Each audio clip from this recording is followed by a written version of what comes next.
in the mental realm. The Secret Doctrine of H.P. Blavatsky tells us that in the 5th round, the mental body is expected to be fully developed. Mental alchemy accelerates the evolution of the mind. It permits its practitioner to acquire in the 4th round what nature intends humankind to attain in the next, with her somewhat languid process.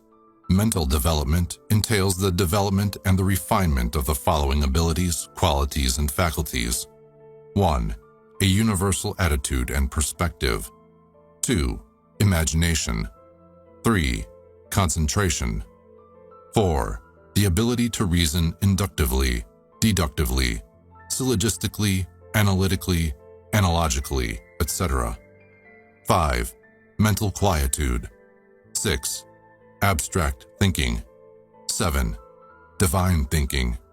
8. Mental receptivity. 9. Visualization. 10. Discrimination, or viveka. 11.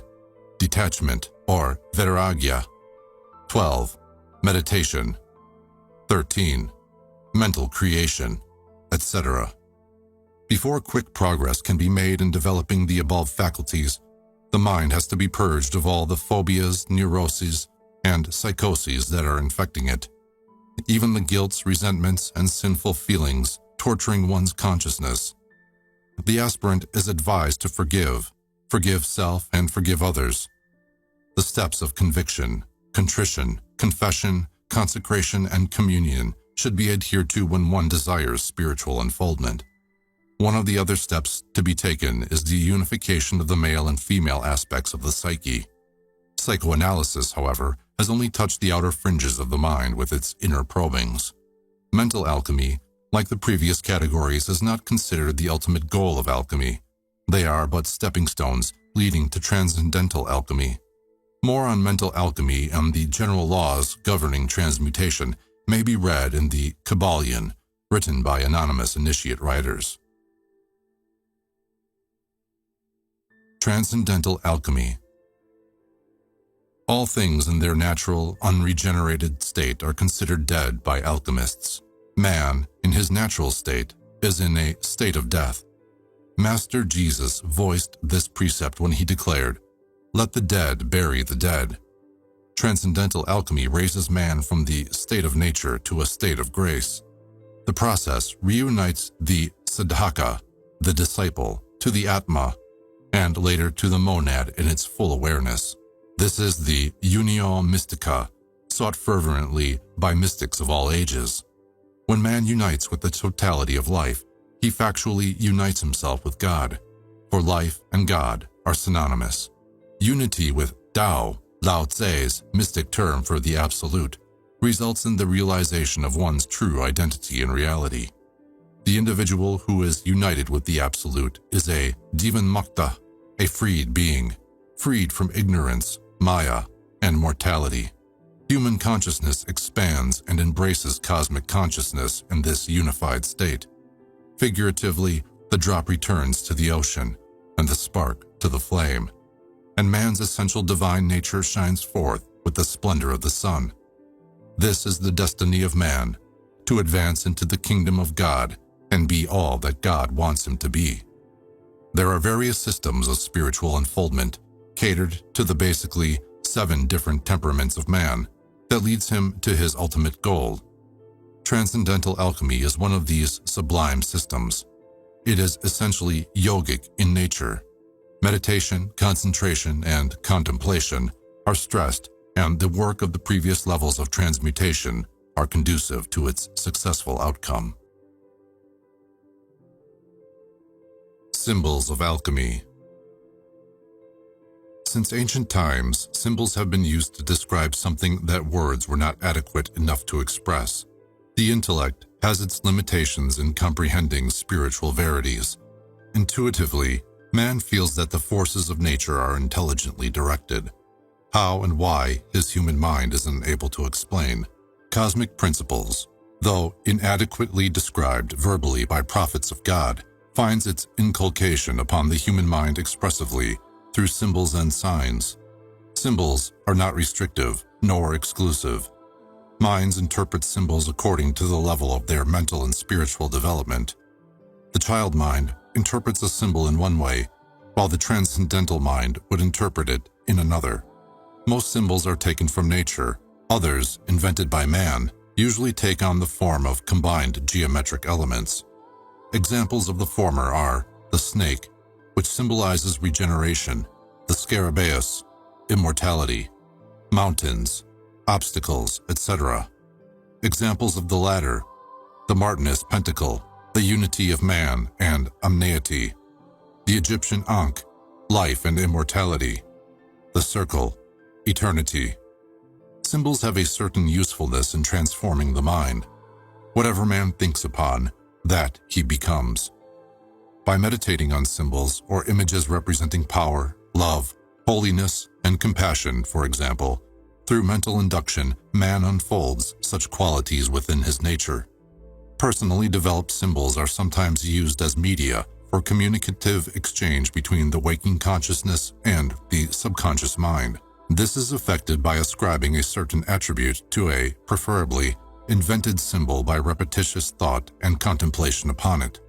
For example, the waking mind may ascribe to lightning as a symbol the meaning of danger by constant focus and suggestion upon it until it is absorbed by the subconscious mind.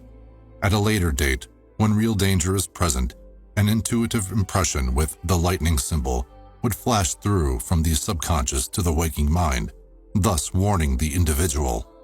This method is also applicable to enrich and enlarge upon symbolic dream content, and to induce the subconscious to utilize the newly absorbed symbols, which are non-mystifying to the waking consciousness. Alchemy is very rich in symbolism. The royal art itself is sometimes represented by the pelican and the phoenix bird. The latter was invented by mystics in Alexandria during its heyday, the former by a group of Knights Templar in the British Isles. Alchemical symbols of past ages were designed to reveal as well as to conceal, to stimulate the mind to awaken from its intellectual complacency. Alchemical mandalas describe processes of transmutation, truths, laws, and principles which are pertinent to an aspirant's spiritual unfoldment are similarly depicted within mandalas. Such truths were obscured by vague language and inexplicable diagrams for protection from persecution, because truths, for some reason, were and still are considered heretical by Christian orthodoxy. In accord with this dire situation, alchemical symbols as an expedient took on Christian coloration. Let us examine the following common alchemical symbols. 1. The hermaphrodite. 2. Dragons. 3. The caduceus. The hermaphrodite. Modern psychology has discovered that the human psyche possesses both masculine and feminine qualities. The male and female polarities are present no matter what our biological gender.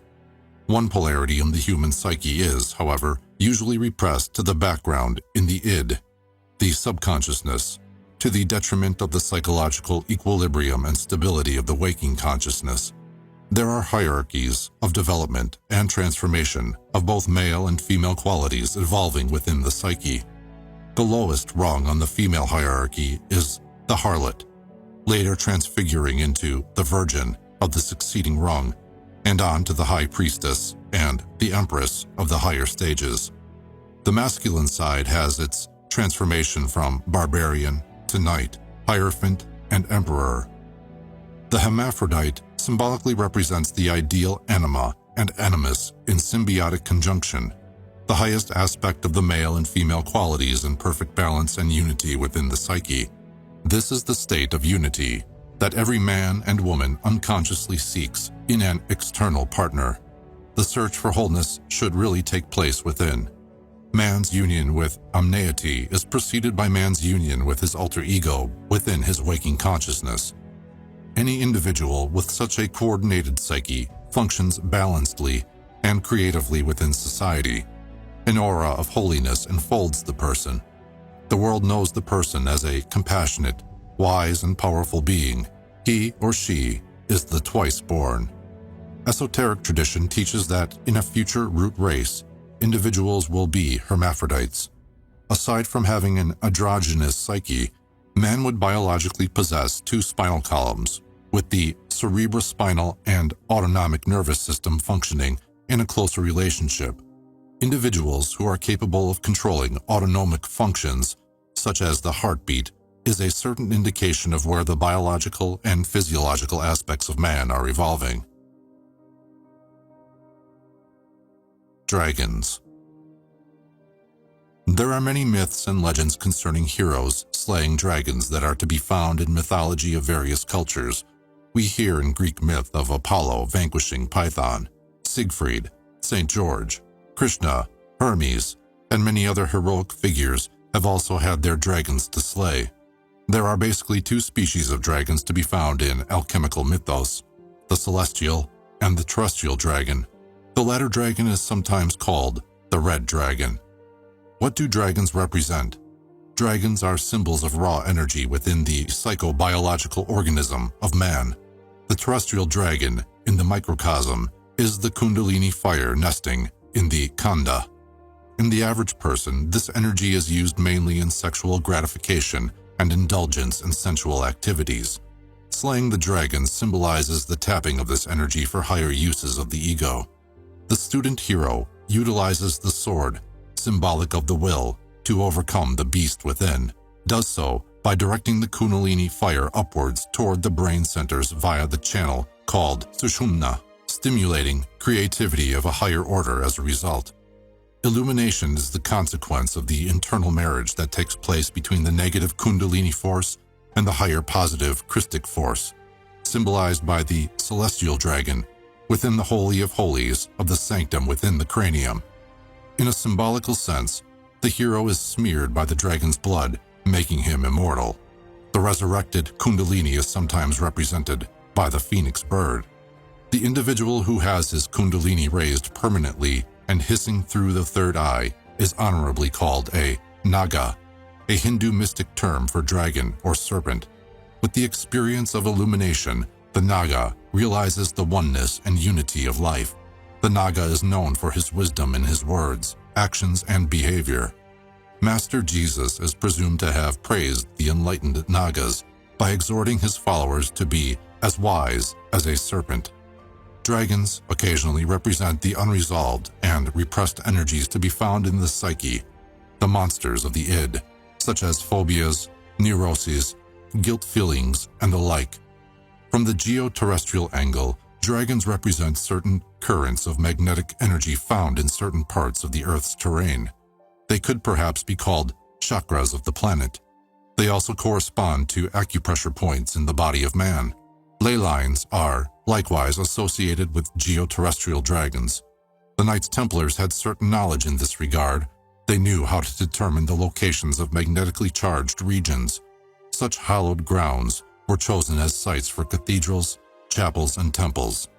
Dragons are sometimes associated with the body, soul, and spirit of man. The caduceus. Mystic gurus, when instructing disciples, sometimes adopt teaching devices to train their chelas. The caduceus is one such device. It represents the major nadis, or subtle nervous system, to be found in man's occult anatomy. The caduceus, or staff of Mercury, is composed of a rod with two snakes intertwined around the rod. The rod represents sushumna, an etheric counterpart of the spinal cord. Within the sushumna, there are other subtle nerves, channels of refined energy. They are called by yogis Vajrini, Chitrini, and Brahman. The sushumna extends upwards and outwards into the overself as the sutratma. Pingala and Ida are two of the nadis depicted by the snakes. The junctions where the snakes and rod meet are symbolic of the major chakras. Vagabond yogis sometimes carry bamboo staffs with 7 knots on it to represent sushumna and the chakras. Atop of the caduceus rod is a knob. A vine creeper is sometimes attached to this knot, ending somewhere midway at the staff. The protuberance represents the medulla oblongata, with the vagus nerve, the creeper, connected to it. The vagus nerve ends in the thoracic region. Each of these components plays an important role in man's mystic development. They serve various spiritual functions. Occasionally, a pair of wings are to be found appended to each side of the knob or rod. This indicates that the Kundalini energy at the base of the Sushumna had been raised and resurrected. Angelic wings symbolize a superior degree of consciousness and mind. As a whole, the caduceus symbolizes regeneration and enlightenment. It further depicts the attunement of the mind of man with the cosmic mind. In bygone days, in the mystery schools, only the adepts and those of a higher standing were worthy enough to hold such a symbolic staff in their hands. Sometimes the caduceus, or versions of it, were magnetized with odic energy and atmic force. The thyrsus, held in the hands of hierophants of the Eleusinian mystery school, was one rod with such a divine quality impregnated into it. It was primarily designed to stimulate the Kundalini fire of the disciples and initiates when their gurus deemed it necessary and appropriate at certain stages of their spiritual growth. The act of impregnating a mystical or religious object with divine influences is called consecration or magnetization. Some occultists interpret the caduceus as representing the universal magical agent. This magical force is used abundantly in theurgic and thaumaturgic operations. Egyptian hierophants were adepts in the application of this force. The laws and principles involved in controlling the agent were transmitted under oath of secrecy to seekers of light. Apollonius, Pythagoras, and Moses are names that come to mind when considering the display of so-called miracles. These eminent individuals were all initiates of the mystery schools in the land of Chem. Nowadays, the caduceus is an emblem employed by the medical profession. Only in recent years is this branch of science discovering the subtle energies with which this emblem is silently pointing. Themes of alchemy. Alchemy, no matter what its level of application, is essentially psychic in nature. All of the laboratory processes described by alchemists take place mainly in man's consciousness. Consciousness is the key to transmutation. God consciousness is the secret of the royal art. Functioning in higher dimensions, the conscious mind in unison with higher levels of consciousness creates forms of perfection in higher realms, in archetypal worlds. The consciousness operating therein coalesces the necessary electronic particles to bring about a manifestation in the physical world. Consciousness, when in the borderline state, easily experiences and produces psychic manifestations. The mind is the creator and director of the dynamism and kinetics of subatomic particles. Out of cosmic root substance, or prima materia, the cosmic mind and intelligence fashioned the entire universe. Man, being the reflection of the macrocosm, is able to use the same mind to manifest his designs. Patterns of perfection held constantly in mind becomes living archetypes, which stimulates its creator to work spiritually upon his redemption and salvation from bondage to human mortality. We become what we think. Thoughts are living energy, and it is the proper directing of those thoughts by the will that affects transmutation or precipitation. It is declared that thoughts of a divine nature give rise to the vibrations of a master soul. Thoughts influence us holistically. Our nerve substances, composition of the blood, auric energies and radiations are all affected by the state of our mind, by the thoughts that we dwell on a day-to-day basis. Every organism is an embryo of a higher development and expression. Nature is constantly striving to produce perfection. Alchemists believe that it is man's prerogative to speed up the processes of nature to quickly attain perfection. The spiritual labor is conducted in the laboratory of the soul. From the Absolute's point of view, we may speculate that everything is perfect, for everything does not truthfully exist. Everything is His being. All is God in His omnipresence. God is immanent and transcendent.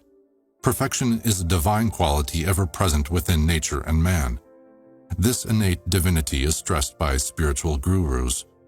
The "Know ye not that ye are gods" precept is emphasized repeatedly. From the relative point of view, imperfections are to be seen everywhere. Man's earthly mission is to transmute this disordered condition, this cacophony of man's evolving principles, by attuning with the rhythm of the cosmos, with the dance of Shiva.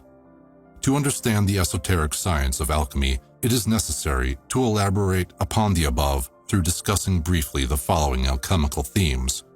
1. The Philosopher's Stone. 2. The First Matter. 3. The Seed. 4. Mercury, sulfur, salt. 5. The Seven Metals. 6. The Universal Panacea.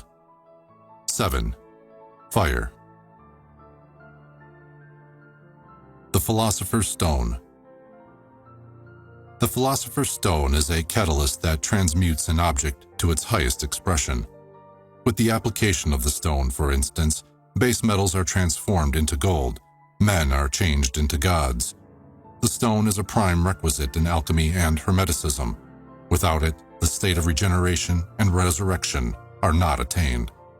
Legends of mystical stones are to be found in various cultures. For instance, Taoists refer to their stone as the Stone of Wisdom. The Burmese called theirs the Stone of Live Metal.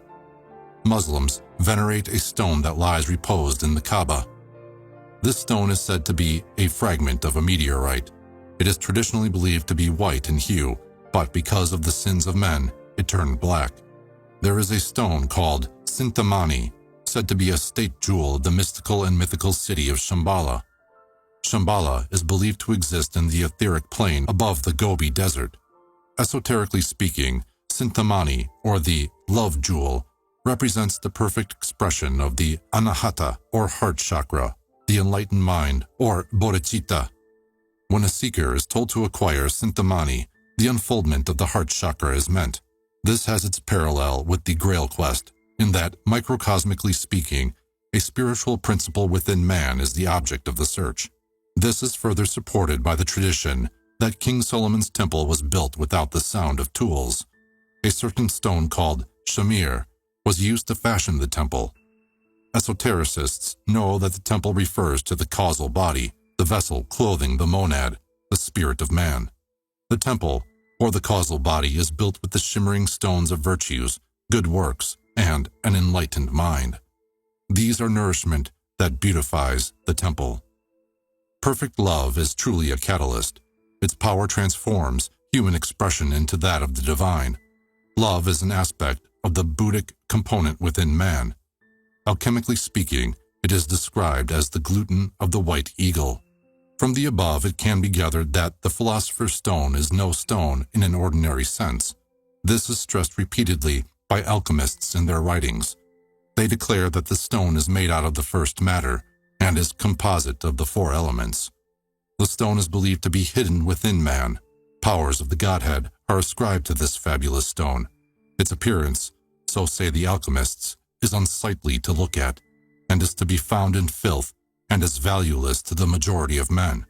Since there are various categories of alchemy, it is probable that the stone differs at each alchemical level, taking on a different characteristic and nature. Aside from love, other aspects of God, of omniety, can be said to be the stone, such as supreme reason, wisdom, power, and light. These qualities all have the ability to purify and illumine body, mind, and soul. To acquire the stone is to discover truth, reality, and the absolute, the fixed, the non-aggregate, and this is the magnum opus, to experience and to know reality veiled by the adversary, deceiver, opposer, or Maya. It is the sublimest work any person can do. It fulfills the old adage, man, know thyself. The stone derives its power from the highest aspect of man, from his divine self, which is essentially a spark of God. Christ is sometimes described as a stone, a cornerstone that is also at the same time its peak, which architecturally describes a pyramidal structure in the above sense. Christ, light, life, and love are synonymous, for they all partake the nature of the stone. They all have the capacity to transmute man's being. Christ consciousness is the stone that transmutes man holistically. The heart of the crown chakra and the heart chakra anchored to the thymus gland are sites where the stone unfolds its power. Within the crown, the Sahasrara chakra, the Christ stone, magnetizes the head centers and crystallizes in the brain ventricles, resulting in the manifestation of hormones and nectars of a spiritual quality that flows into the bloodstream and raising the vibratory rate of the body's atomic structure. This transformed blood is the saving blood of Christ. There is a divine flame of life anchored in the heart. When nourished by the mystic stone, by the love, life, light principle, it radiates energy and magnetism to the surrounding area, to the thymus gland, to the pericardiac sac and fluid, and to the heart itself. It regenerates the blood cells as the bloodstream circulates through the heart and lungs, resulting in youth, vitality, and radiant health. Hindu yogis declare that those who do not love grow old quickly. In the light of the above, the how and why are easily discerned. There are occultists who believe that the Philosopher's Stone represents a certain gnosis transmitted to worthy aspirants by adepts of the art. This stone, then, concerns doctrines of mystical occult principles that allows one to attain perfection in a single lifetime. Initiation and ritual play a vital role in this transmission. By applying esoteric principles, the aspirant is transformed into a master soul. An adept is in a sense the Philosopher's Stone, for his very presence transmutes all who are fortunate enough to come into contact with him. The first matter.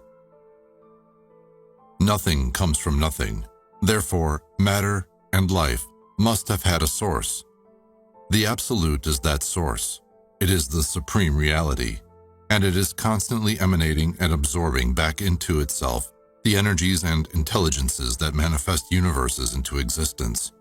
Out of the Absolute, there is an effluence of Prakriti and Purusha, cosmic root substance and cosmic mind consciousness, intelligence.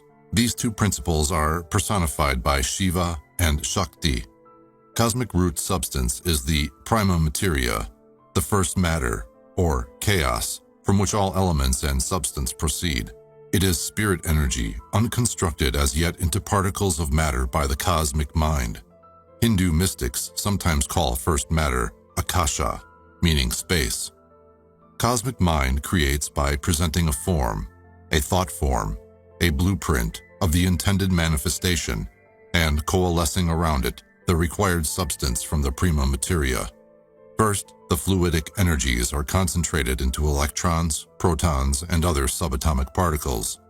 They are later combined to form an atom, which possesses the germ of the seed, the atomic number, and structure of the blueprint and thought form of what it will eventually become. Atoms are then grouped to molecules, which are later formed into a mass cognizable by the senses. The substance then fills the form image, the husk of the seed. The mind of man, being part of the cosmic mind, has the potential of creating in a similar manner as the supreme creator. Only when man truly reflects the image of his creator will he be given authority to do so. Alchemists declare that the first matter is to be found within man. Actually, our whole universe is permeated with it. It is everywhere present, but nowhere manifested until magnetized by the mind. Differentiation between matter and consciousness is solely an illusion existing at the surface of reality. The many, in its relative existence, can be reduced to one, the Absolute, the Supreme Being. Kabbalistically speaking, the fruits of the tree of life are absorbed into Ein Sof and Ein Sof Aur. These are reduced in their essence to Ein, the One, the All, the Unknowable. The seed. In a figurative sense, the alchemical seed, just like an ordinary seed, possesses both germ and husk, the male and female qualities. As applied to alchemy, the germ is the atomic number and the DNA of the substance, while the husk is the form that the substance would fill. Thought forms are seeds. They are blueprints that manifest in the physical plane when magnetized and substantialized with the first matter.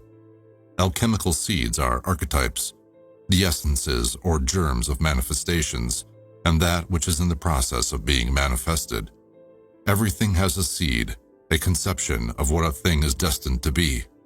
Mind, the director, the Philosopher's Stone, nourishes seeds with prima materia. The following are the probable steps used by medieval alchemists for a transmutation on the physical level. First, the base metal is molten down. The heat of the flame has a transforming effect on the molecular level. Secondly, at a certain point of the operation, the mind of man comes into play, controlling and directing at atomic and subatomic levels, changing the vibratory rate, the atomic number, and structure into gold. It is said